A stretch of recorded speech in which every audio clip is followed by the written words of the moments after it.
ನಮಸ್ಕಾರ ವೀಕ್ಷಕರೇ, investment diaries Kannada YouTube ಚಾನಲ್ಗೆ ಸ್ವಾಗತ. ಇವತ್ತಿನ ಈ ವಿಡಿಯೋದಲ್ಲಿ ಸ್ಟಾಕ್ ಮಾರ್ಕೆಟ್ಗೆ ಇಳಿಯೋ ಮುಂಚೆ ತಿಳಿದುಕೊಳ್ಳಲೇಬೇಕಾದ ವಿಷಯಗಳ ಬಗ್ಗೆ ಚರ್ಚಿಸೋಣ.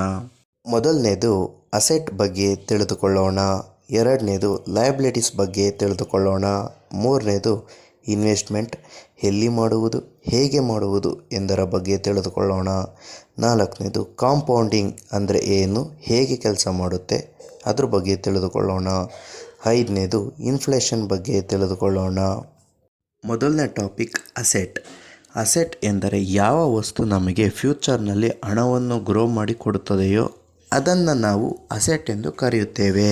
ಹಲವು ಉದಾಹರಣೆಗಳು ನೋಡೋದಾದರೆ, ಕಾರನ್ನು ಟ್ಯಾಕ್ಸಿಯಾಗಿ ಓಡಿಸಿ ಹಣವನ್ನು ಗಳಿಸಬಹುದು. ಮನೆ ಖರೀದಿಸಿದರೆ ಅದು ವರ್ಷದಿಂದ ವರ್ಷಕ್ಕೆ ಅದರ ವ್ಯಾಲ್ಯೂ ಬೆಳೆಯುತ್ತಲೇ ಹೋಗಿರುತ್ತದೆ. ಅದಕ್ಕೆ ಇದನ್ನು ಅಸೆಟ್ ಎಂದು ಕರೆಯುತ್ತಾರೆ. ಸಾವರೆನ್ ಗೋಲ್ಡ್ ಬಾಂಡ್, ಇದು ಗೌರ್ಮೆಂಟ್ ಇಶ್ಯೂ ಮಾಡುವ ಬಾಂಡ್ ಆಗಿರುತ್ತದೆ. ಮತ್ತು ಮ್ಯೂಚುವಲ್ ಫಂಡ್, ಇದರಲ್ಲೂ ನಿಮ್ಮ ಅಸೆಟನ್ನು ಬೆಳೆಸಬಹುದು. ಇ ಟಿ ಎಫ್ ಎಂದರೆ ಮ್ಯೂಚುವಲ್ ಫಂಡ್ ಥರನೇ ನಿಮ್ಮ ಅಸೆಟನ್ನು ಬೆಳೆಸಲು ಸಹಾಯ ಮಾಡುತ್ತದೆ. ಸೈಟ್ಗಳಾಗಿರಬಹುದು, ಜಮೀನುಗಳಾಗಿರಬಹುದು, ಇವುಗಳ ವ್ಯಾಲ್ಯೂ ಕೂಡ ವರ್ಷದಿಂದ ವರ್ಷಕ್ಕೆ ಬೆಳೆಯುತ್ತಲೇ ಹೋಗಿರುತ್ತದೆ. ಆದ್ದರಿಂದ ಇವುಗಳನ್ನೆಲ್ಲ ಅಸೆಟ್ ಎಂದು ಕರೆಯುತ್ತಾರೆ. ನಿಮಗೆ ಸಾವರೆನ್ ಗೋಲ್ಡ್ ಬಾಂಡ್ಸಲ್ಲಿ ಹೇಗೆ ಹೂಡಿಕೆ ಮಾಡುವುದು ಮತ್ತು ಮ್ಯೂಚುವಲ್ ಫಂಡಲ್ಲಿ ಯಾವ ಮ್ಯೂಚುವಲ್ ಫಂಡನ್ನು ಆಯ್ಕೆ ಮಾಡಿಕೊಳ್ಳುವುದು ಮತ್ತು ಇ ಟಿ ಎಫ್ಗಳ ಬಗ್ಗೆ ಮಾಹಿತಿಗಳು ಬೇಕಿದ್ದರೆ ಈಗಲೇ ನಮ್ಮ ಚಾನಲನ್ನು ಸಬ್ಸ್ಕ್ರೈಬ್ ಮಾಡಿ, ಪಕ್ಕದಲ್ಲೇ ಇರುವ ಬೆಲ್ ಬಟನನ್ನು ಕ್ಲಿಕ್ ಮಾಡಿ. ನಾವು ವಿಡಿಯೋ ಅಪ್ಲೋಡ್ ಮಾಡಿದ ಕೂಡಲೇ ನಿಮಗೆ ನೋಟಿಫಿಕೇಷನ್ ಬರುತ್ತದೆ. ಮುಂದಿನ ವಿಷಯ ಲಯಬಿಲಿಟೀಸ್ ಎಂದರೆ ಯಾವ ವಸ್ತು ಅದರ ಮೌಲ್ಯವನ್ನು ದಿನದಿಂದ ದಿನಕ್ಕೆ ಕಳೆದುಕೊಳ್ಳುತ್ತಾ ಇರುತ್ತದೆಯೋ ಅದನ್ನು ಲಯಬಿಲಿಟೀಸ್ ಎಂದು ಕರೆಯುತ್ತಾರೆ.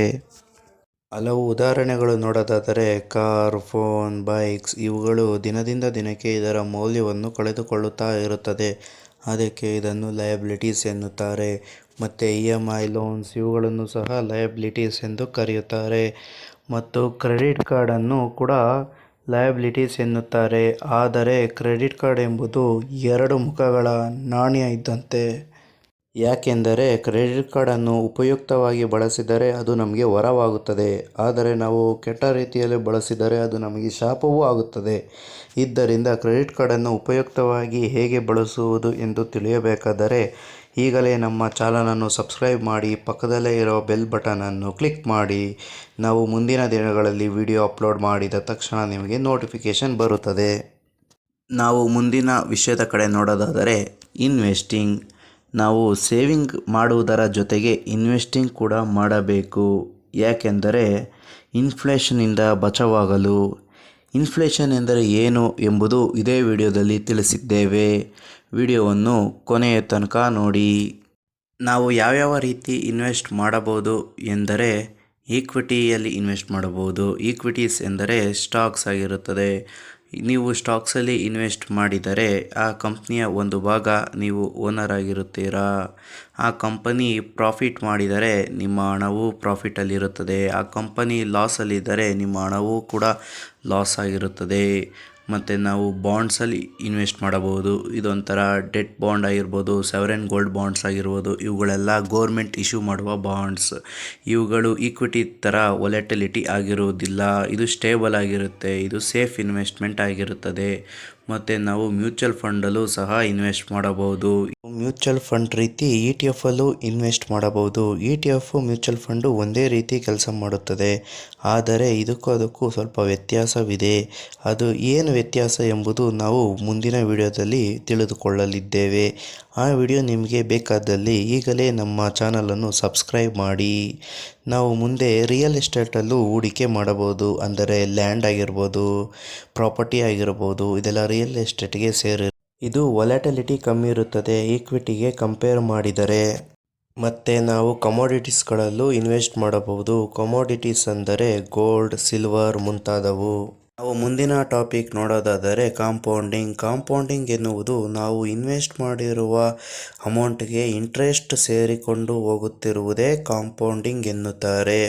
ಆಲ್ಬರ್ಟ್ ಐನ್ಸ್ಟೈನ್ ಅವರು ಕಾಂಪೌಂಡಿಂಗ್ ಅನ್ನುವುದು ಒಂದು 8ನೇ ಅದ್ಭುತ ಎಂದು ಕರೆದಿದ್ದಾರೆ.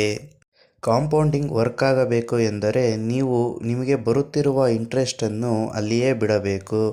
ನೀವು ವಿತ್ಡ್ರಾ ಮಾಡಿಕೊಳ್ಳಬಾರದು. ನೀವೇನಾದರೂ ಮಂತ್ಲಿ ಇಂಟ್ರೆಸ್ಟ್ ಸ್ಕೀಮಲ್ಲಿ ಏನಾದರೂ ಇನ್ವೆಸ್ಟ್ ಮಾಡಿದರೆ ಅಲ್ಲಿ ನಿಮಗೆ ಕಾಂಪೌಂಡಿಂಗ್ ವರ್ಕ್ ಆಗುವುದಿಲ್ಲ. ಯಾಕಂದರೆ ನಿಮ್ಮ ಇಂಟ್ರೆಸ್ಟ್ ನಿಮಗೆ ಕ್ರೆಡಿಟ್ ಆಗುತ್ತಲೇ ಇರುತ್ತದೆ. ಆದ್ದರಿಂದ ಅದು ವರ್ಕ್ ಆಗುವುದಿಲ್ಲ. ನಿಮ್ಮ ಪಕ್ಕದಲ್ಲಿ ಇರುವ ವಿಡಿಯೋವನ್ನು ಗಮನಿಸಿ. ಇದರಲ್ಲಿ ತಿಳಿದುಕೊಳ್ಳೋಣ ಕಾಂಪೌಂಡಿಂಗ್ ಇಂಟ್ರೆಸ್ಟ್ಗೂ ಮತ್ತು ಸಿಂಪಲ್ ಇಂಟ್ರೆಸ್ಟ್ಗೂ ಏನು ವ್ಯತ್ಯಾಸ ಎಂದು. ಬನ್ನಿ ತಿಳಿದುಕೊಳ್ಳೋಣ. ಇಲ್ಲಿ ಪ್ರಿನ್ಸಿಪಲ್ ಅಮೌಂಟ್ ಅಂದರೆ ನಾವು ಇನ್ವೆಸ್ಟ್ ಮಾಡಿರುವ ಅಮೌಂಟ್ ಆಗಿರುತ್ತದೆ. ಇದನ್ನು ನಾವು 1,00,000 ಅಂತ ಹಾಕೊತಿದ್ದೀವಿ. ಮತ್ತು ರೈಟ್ ಆಫ್ ಇಂಟ್ರೆಸ್ಟ್ ಅಂದರೆ ನಮಗೆ ಬರಬೇಕಾಗಿರೋ ಇಂಟ್ರೆಸ್ಟ್. ನಾವು ಎಕ್ಸಾಂಪಲ್ಗೋಸ್ಕರ 10% ಹಾಕೊತಿದ್ದೇವೆ. ಮತ್ತು ಟೈಮ್ ಪೀರಿಯಡ್ ಅಂದರೆ ನಾವು ಎಷ್ಟು ವರ್ಷ ಬಿಡ್ತಾ ಇದ್ದೀವಿ ಅಂತ 5 ವರ್ಷ ಅಂತ ಹಾಕೊತಿದ್ದೇವೆ. ಮತ್ತು ಇಲ್ಲಿ ನೋಡಿ, ನೀವು ಇನ್ವೆಸ್ಟ್ ಮಾಡಿರೋ ಅಮೌಂಟು 1,00,000 ಮತ್ತು ನಿಮಗೆ ಅಮೌಂಟು ಇಂಟ್ರೆಸ್ಟ್ ಆಗಿ ಬಂದಿರೋದು 61,000 ಮತ್ತು ಟೋಟಲ್ ಅಮೌಂಟ್ ಬಂದು 1,61,000. ಇದು ಬಂದು ಕಾಂಪೌಂಡ್ ಇಂಟ್ರೆಸ್ಟಲ್ಲಿ ನೀವು ಇನ್ವೆಸ್ಟ್ ಮಾಡಿದಿದ್ರೆ ಟೋಟಲ್ ನಿಮಗೆ 5 ಇಯರ್ಸ್ ಆದಮೇಲೆ ಬರ್ತಾ ಇದ್ದಿದ್ದು 1,61,000. ಬನ್ನಿ ಈಗ ಸಿಂಪಲ್ ಇಂಟ್ರೆಸ್ಟ್ ಟ್ರೈ ಮಾಡೋಣ. ಸಿಂಪಲ್ ಇಂಟ್ರೆಸ್ಟ್ ಸಹ ನಾವು ಪ್ರಿನ್ಸಿಪಲ್ ಅಮೌಂಟ್ ಅಂದರೆ ಇನ್ವೆಸ್ಟ್ಮೆಂಟ್ ಅಮೌಂಟ್ ನಾವು ಸೇಮ್ ಹಾಕ್ಕೊತಾ ಇದ್ದೀವಿ, 1,00,000 ಹಾಕ್ಕೊತಾ ಇದ್ದೀವಿ. ಮತ್ತು ರೈಟ್ ಆಫ್ ಇಂಟ್ರೆಸ್ಟ್ ಸಹ ನಾವು ಸೇಮ್ ಹಾಕ್ಕೊತಾ ಇದ್ದೀವಿ, 10% ಹಾಕ್ಕೊತಾ ಇದ್ದೀವಿ. ಮತ್ತು ಟೈಮ್ ಪೀರಿಯಡ್ ಕೂಡ ಅದರಲ್ಲೂ 5 ಇಯರ್ಸೇ, ಇದರಲ್ಲೂ 5 ಇಯರ್ಸೇ ಹಾಕ್ಕೊತಾ ಇದ್ದೀವಿ. ಮತ್ತು ಡಿಫ್ರೆನ್ಸ್ ನೋಡಿ ಫ್ರೆಂಡ್ಸ್, ಇದರಲ್ಲಿ ಪ್ರಿನ್ಸಿಪಲ್ ಅಮೌಂಟ್ ಅಂದರೆ ಇನ್ವೆಸ್ಟ್ಮೆಂಟ್ ಅಮೌಂಟ್ ಬಂದು 1,00,000, ಅದರಲ್ಲೂ 1,00,000, ಇದರಲ್ಲೂ 1,00,000. ಇದರಲ್ಲಿ ಇಂಟ್ರೆಸ್ಟ್ ಕ್ರೆಡಿಟ್ ಆಗಿರೋದು 50,000 ಅಷ್ಟೇ. ನಿಮಗೆ ಟೋಟಲ್ ಇಂಟ್ರೆಸ್ಟ್ ಕ್ರೆಡಿಟ್ ಆಗಿರೋದು ಟೋಟಲ್ ಅಮೌಂಟ್ ನಿಮ್ಮದು 1,50,000 ಅಷ್ಟೇ. ಅದಕ್ಕೂ ಇದಕ್ಕೂ ಡಿಫ್ರೆನ್ಸ್ 11,000 ಇದೆ. ಈಗ ನಾವು ಈ ವಿಡಿಯೋದ ಕೊನೆಯ ಟಾಪಿಕ್ ಇನ್ಫ್ಲೇಷನ್ ಬಗ್ಗೆ ತಿಳಿದುಕೊಳ್ಳಲಿದ್ದೇವೆ. ಹಣ ಅದರ ಮೌಲ್ಯ ಕಳೆದುಕೊಳ್ಳುತ್ತಾ ಇರುವುದೇ ಹಣದುಬ್ಬರ ಎನ್ನುತ್ತಾರೆ. ಉದಾಹರಣೆ, ಬೆಂಗಳೂರು ಮೆಟ್ರೋ ಪ್ರೈಸ್ 40-45% ಇನ್ಕ್ರೀಸ್ ಆಗಿರೋದು ಕೂಡ ಇನ್ಫ್ಲೇಷನ್ ಅಂತಾರೆ. ಮತ್ತು 20% ಆಲ್ಕೋಹಾಲ್ ರೇಟ್ ಜಾಸ್ತಿ ಆಗಿರೋದು ಕೂಡ ಇನ್ಫ್ಲೇಷನ್ ಅಂತಾರೆ.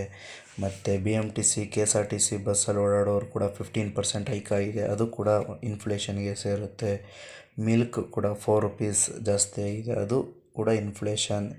ಹೀಗೆ ಪ್ರತಿಯೊಂದು ವಸ್ತು ಕೂಡ ಜಾಸ್ತಿ ಆಗ್ತಾ ಹೋಗ್ತಾ ಇರೋದೇ ಇನ್ಫ್ಲೇಷನ್ ಅಂತಾರೆ.